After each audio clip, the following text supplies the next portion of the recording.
Ke Meghalaya Board of School Education hagasan tarik ujembang arajar arpusan kalapan benai ke result higher secondary school leaving certificate arajar arpusan jangka arts, commerce, science but vocational stream. Hadin ki eksamen ki bala penlong hapadeng kekat pratarik rempang arajar arpusan hadu kekat kendai tarik udubayar arajar arpusan. Kidon baro arpu arajar praspa lai pusan ngud Kibria kunya ke eksamen HSSLC Arts Stream bat kiba pas kilong kat prahajar henyo spa lai pun reungut harengkat ke pas percentage ke balong prapu ar %.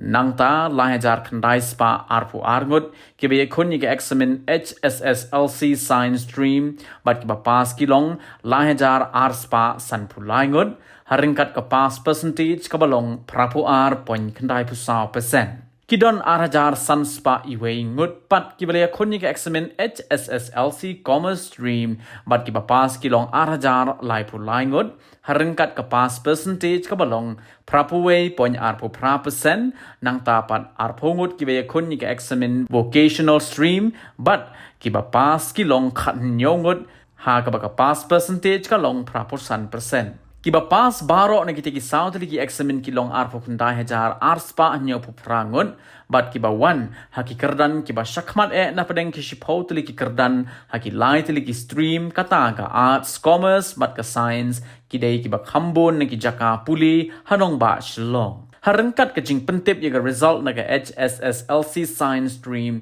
ka embos kala pentip ba uway ukana yaw balatip kerteng kumurias Hussein naga Bhati Bari Higher Secondary School New Bhati Bari ula syabe no nakijaka yele eksamen namar ki kamle thok jong u ka embos lingba uba TR lalu Controller of Examinations kala kedopat ba toy khna on syapat yu ba unyele biang ka eksamen HSSLC hausnem uban wan